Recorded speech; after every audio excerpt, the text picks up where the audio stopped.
संविधान बचाओ यात्रा चौधरी उदय भान जी के नेतृत्व में कांग्रेस पार्टी 13 तारीख से संविधान बचाओ यात्रा पूरे प्रदेश के हर कोने कोने में जाएगी, जिसकी शुरुआत बहादुरगढ़ से करी जा रही है और ये यात्रा प्रदेश के कोने कोने में हर लोकसभा क्षेत्र में होते हुए ये, और हम धन्यवाद करते हैं कि शुरुआत ये रोहतक लोकसभा क्षेत्र से कर रहे हैं और वो सारे प्रदेश के हर लोकसभा क्षेत्र में जाएगी। हर विधानसभा में एक दिन इस यात्रा में उन्होंने घोषणा करी है कि वो जाएंगे और रुकेंगे वहाँ। एक बहुत बड़ी घोषणा है। आज की जो दिन जो लोकतंत्र और संविधान को बचाने की देश में एक संघर्ष हम लोग कर रहे हैं, उसमें मैं समझता हूँ इस यात्रा का एक अहम योगदान होगा। चुनाव सर के ऊपर है, किस तरह की तैयारी है कांग्रेस की और लिस्ट कब तक आ जाएगी? देखिए, चुनाव सर पे है, हम तो कांग्रेस तो लगी हुई है, हम तो हमारी तैयारी लोगों की तैयारी है, लोग तैयार हैं, प्रदेश में बदलाव लाना चाहते हैं, परिवर्तन लाना चाहते हैं। हरियाणा प्रदेश में 10 साल की सरकार एक विफल सरकार साबित हुई बीजेपी की। ये जो डबल इंजन की सरकार कहते थे कि विकास कराएगी, ये एक्चुअली में डबल इंजन की सरकार ने लूटने का काम किया। बीजेपी और जेजेपी डबल इंजन है इस सरकार के, और दो इंजनों से हरियाणा की प्रदेश की जनता को लूटने का इस काम ने सरकार ने काम किया। भ्रष्टाचार व्यापक हरियाणा में फैलाने का काम इस सरकार ने किया और हरियाणा को बेरोजगारी में देश में नंबर 1, अपराध में देश में नंबर 1, महंगाई में देश में नंबर 1, भ्रष्टाचार में देश में नंबर 1, नशे में देश में नंबर 1 और सरकार के अहंकार में देश में नंबर 1 ये सरकार बन गई। हरियाणा को बनाने का काम किया है और इसीलिए लोग परिवर्तन चाहते हैं, हर वर्ग परिवर्तन चाहता है और लोग तैयार है। सबसे बड़ी बात यह है और कांग्रेस पार्टी सही समय पे हम अपने जो है उम्मीदवारों का चयन कांग्रेस इस नेतृत्व करेगा। एक बीजेपी आपका एक वायरल वीडियो ले रही है, उसमें कह रही कि अधिकारियों को धमकाने का काम कांग्रेस पहले भी करती थी और अब भी कर रही है। देखिए, आप खुद वीडियो में एक बात देख लें। उस वीडियो में मैंने जो कहा, मैं दोबारा से कहना चाहूँगा कि जिम्मेदार और जागरूक विपक्ष की तरह हमारी पैनी नज़र हर अधिकारी पे है, क्योंकि अधिकारियों ने संविधान की शपथ ली है, अधिकारियों ने जन सेवा की शपथ ली है। जो अधिकारी संविधान की रक्षा करेगा, जो अधिकारी किसान के गरीब के हक में अपनी कलम चलाएगा, कांग्रेस की यदि सरकार बनी, ऐसे अधिकारियों को कांग्रेस की सरकार में तवज्जो देने का काम हमारी पार्टी की सरकार बनी करेंगे। लेकिन जो अधिकारी भाजपा के नेताओं के साथ मिलकर या तो यदि भ्रष्टाचार करेगा या जो अधिकारी संविधान को कुचलने का काम करेगा या जो अधिकारी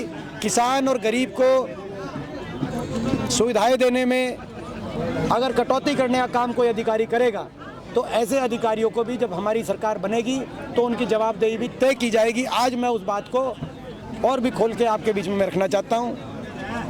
वायरल चाहे वो वीडियो मेरा हुआ होगा, आप इसको भी और वायरल कर दे। मैं समझता हूँ इस वीडियो में हमें कोई उस बयान पे कायम है? नहीं, मैं कायम से भी ऊपर हूँ। अच्छा, बयान से कायम नहीं हूँ। क्या ये जो बीजेपी के लीडर हैं जो बोल रहे हैं, ये अपना घमंड, लोगों को तो अपना घमंड दिखाते हैं, लोगों के तो अहंकार दिखाते हैं। हमने तो कभी लोगों में घमंड अहंकार की बात करी नहीं। और जो है अधिकारियों को मैंने कोई आज तक कोई अधिकारी को कोई ऐसा शब्द नहीं कहा जिसको आप किसी भी संवैधानिक कसौटी पे जो सही ना हो। मैंने जो ये कहा, ये जागरूक विपक्ष की भूमिका है। ये चाहते हैं विपक्ष ही खत्म हो जाए। ये तो इलेक्शन भी नहीं चाहते। आपने चंडीगढ़ में देखा, चंडीगढ़ में किस तरीके से लोकतंत्र की हत्या की गई। मैंने पिछले लोकसभा चुनाव में भी देखा था ये कैसे लोकतंत्र को कुचलने की कोशिशें करते हैं। तो ये भाजपा की पार्टी जो है, ये देश में और देश में तमाम प्रदेशों से उदाहरण आ रहे हैं हर रोज। ये भाजपा की जो पार्टी है, ये ऐसा लगता है कि संविधान और लोकतंत्र में विश्वास इनका ज़्यादा नहीं है, ऐसा दिखाई देता है। सोशल मीडिया पर कई पोस्ट वायरल हो रही हैं जिसमें बीजेपी के कई नेता इधर उधर हो रहे हैं, टिकट कटने की बात कर रहे हैं, रणदीप हुड्डा को यहाँ पे लेके आ रहे हैं। तो आप मानते हैं कि पूरे देश में सबसे हॉट सीट रोहतक है? देखिए, और कांग्रेस की तरफ से क्या दीपेंद्र हुड्डा ही प्रत्याशी होंगे? देखिए, हमारा तो तय है और जो है हमारा कांग्रेस पार्टी में तो सिंगल नेम पैनल है, तो वो मैं समझता हूँ कि एक तरीके से मैं धन्यवाद करता हूँ कि पैनल में अकेला मेरा नाम रखा गया है, लेकिन सही समय पे जो पार्टी उसकी घोषणा करेगी। लेकिन भाजपा पहली बात तो उम्मीदवार तय नहीं कर पा रही, आप समझ सकते हो कितनी कश्मकश भाजपा में चल रही है। दूसरी बात, जो उम्मीदवार अपनी अपनी टिकट के लिए जो प्रयासरत हैं, उनका सारा जोर बीजेपी में अपनी टिकट लाने में, टिकट बचाने में, सारी मेहनत वहाँ है। लोग जो अपनी टिकट के लिए इतनी अनिश्चितता की बात है, वो लोगों का क्या काम करेंगे? वो टिकट तो बचाने और लाने के लिए अपनी सारी मेहनत कर रहे हैं, आगे भी अपनी टिकट बचाने की कोशिश करें, मगर लोगों के लिए क्या विकास कार्य, क्या उनकी ऊपर सुनी जाएगी?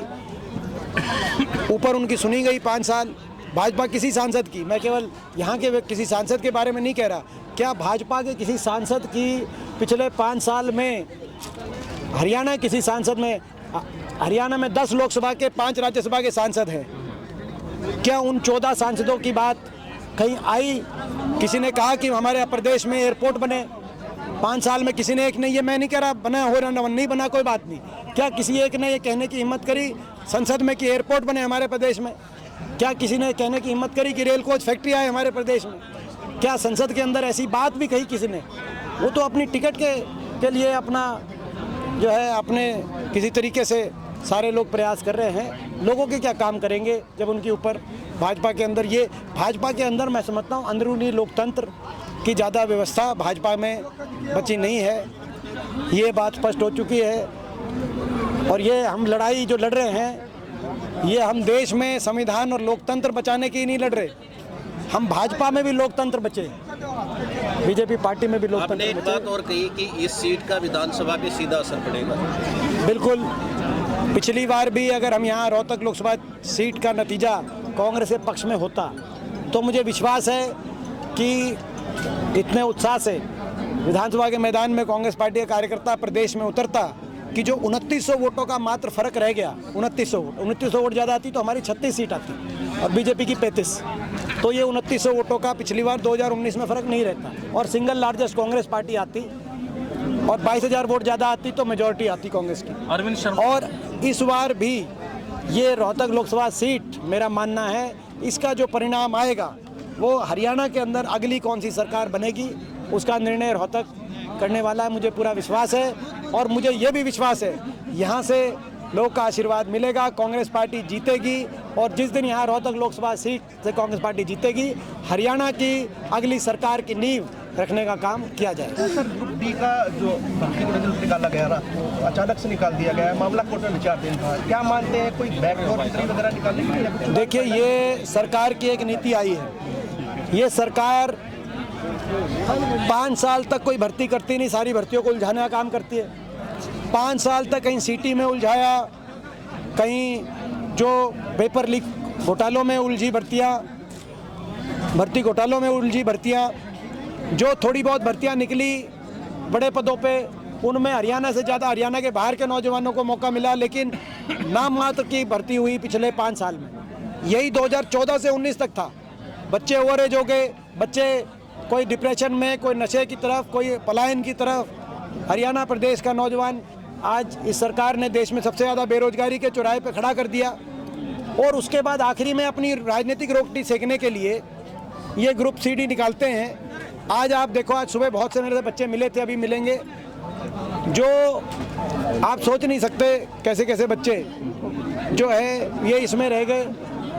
और जिन बच्चों को अलग अलग पदों पे चयनित होना चाहिए था, कोई ग्राम सचिव, कोई फायर ऑपरेटर, कोई जो है कोई क्लर्क, कोई अलग अलग पदों पे, उन अलग अलग पदों पे जिनको चयनित होना चाहिए था, 5 साल में उनकी नौकरियां तो सरकार ने समाप्त कर दी। और आखिर में ग्रुप डी में ये मैं समझता हूँ सरकार उनको लाने, जिनमें से बहुत से 2019 में भी छोड़ गए थे, ना तो उनका भला वो पद था, ना वो पद खाली रह जाते, उन्हीं पदों पे दोबारा भर्तियां निकल जाती हैं और वही आखिर तक 5 साल तक उनका फुटबॉल बना के इलेक्शन से जस्ट पहले।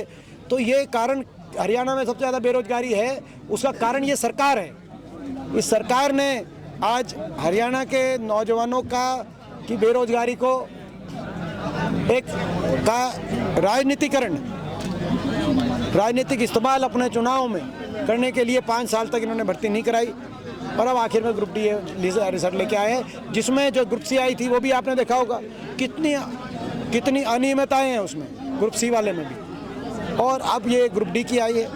अरविंद शर्मा के बाकी जो चयनित हुए हैं उनके लिए शुभकामनाएं।